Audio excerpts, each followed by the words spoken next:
So this is going to be another video in my series on how I'm going to record my process of me finally figuring out a perfect life of bliss, which is a perfect blend of happiness and resistance. And in the last two videos, I kind of talked about sex and masculine versus feminine.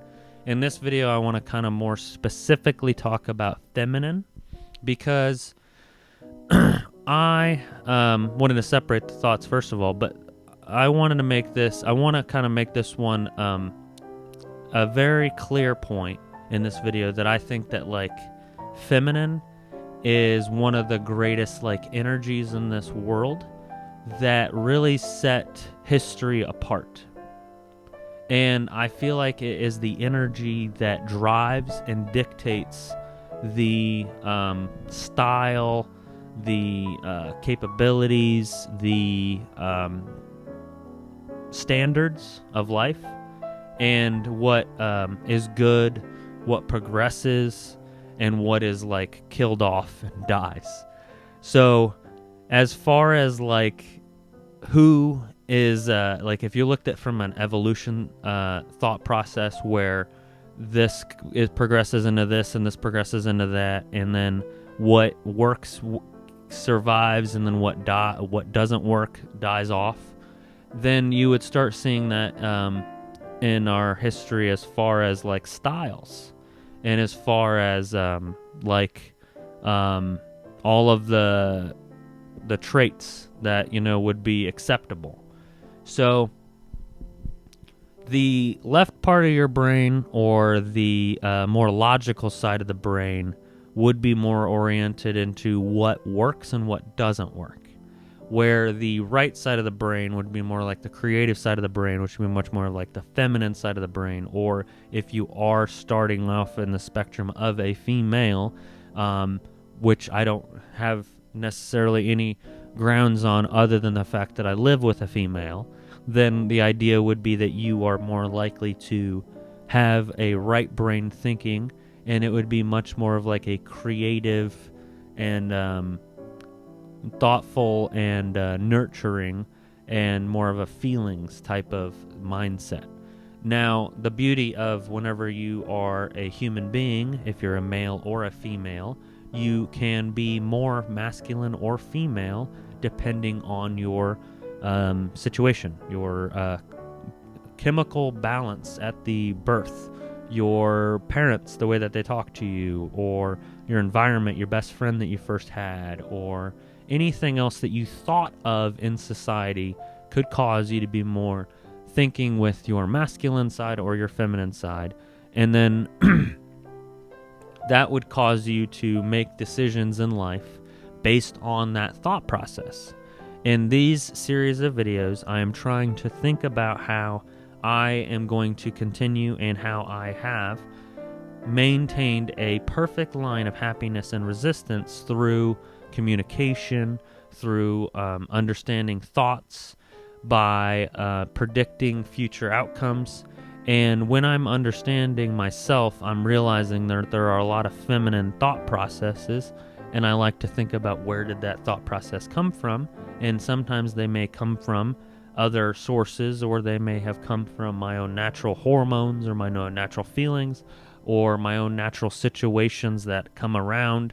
It also could be media.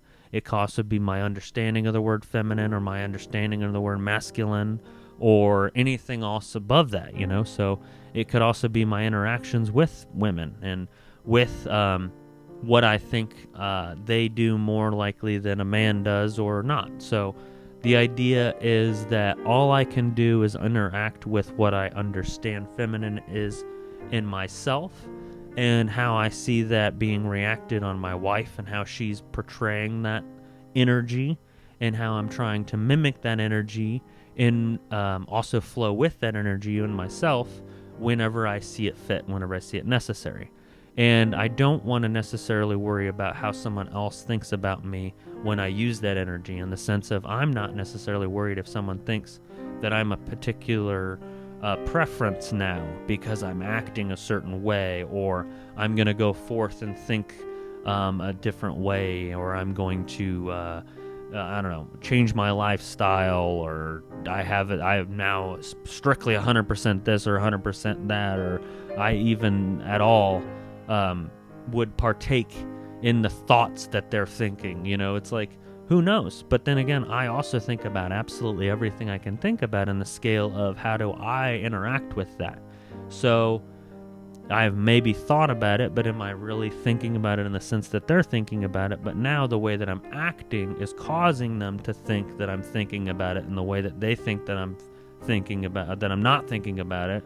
And they're like, well, if he's thinking about it like that, then that means that his next actions could possibly be this, So when you're constantly trying to protect yourself in a logical sense, it's very difficult to figure out what other people are doing in the feminine sense, because the feminine sense in my eyes is so creative, it's so different. And it's a fluidity that kind of just depends on the energy and the emotions of that individual person. And obviously this subject makes me very uncomfortable because I don't know 100% about what I'm talking about. So why would you make a video about it? Well, because I have a point of view to myself, and I want to remind myself, as well as anyone else that watches these videos, that you can harness certain energies, and it may be how you just understand that energy, and that the more you play with it and the more that you safely practice and experience certain things, you can maybe let it use the best of it and the worst of it, and then it also can keep you from going too far out of balance either which way.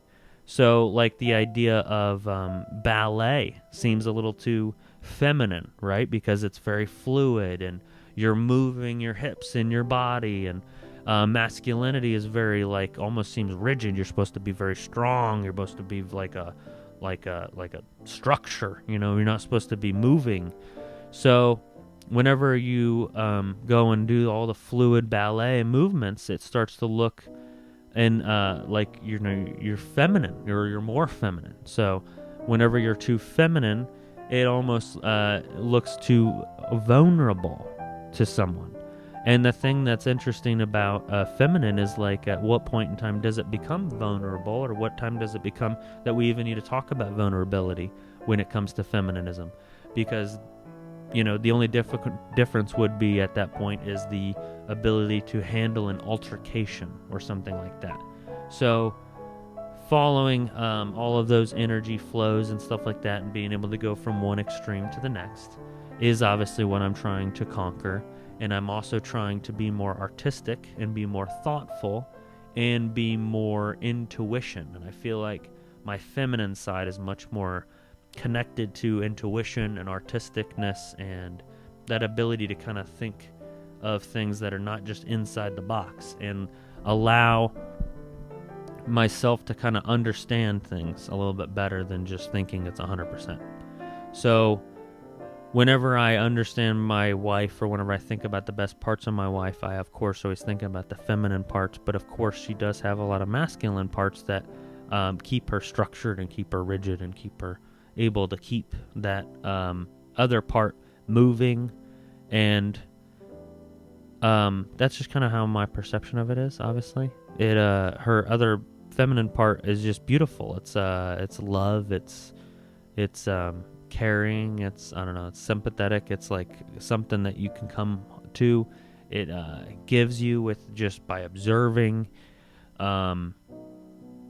whereas like I guess the other one would be like the masculine side would be more of like, I don't know, you're trying to respect him or something like that, where you adore maybe feminism a bit more, and you kind of just think it's more of like a beauty and a grace, and like something that's kind of like just a give, it just gives.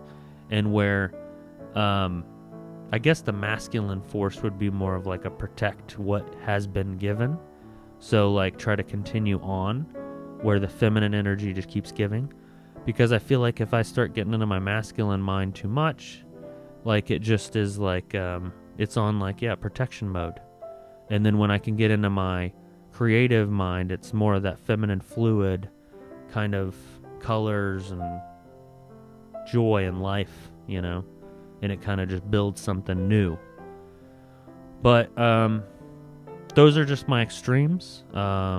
Obviously, I'll talk more about it in like the sense of like yin and yang, and the sense of why I'm talking about extreme to extreme, because obviously yin and yang is the best way to understand the concept, and I'm going to tell you more about my thoughts on that in the next video. So take a look at that. And also in the last video I talked about masculinity, so if you haven't seen that, you can talk about why I think about masculinity is an extreme of feminism. And thank you for watching this long. Have a great night. Subscribe, like, comment, dislike, and discomment, down below, and then turn on notification bell so that way you can continue to do those things if you want to. And have a great night. I love you. Thank you.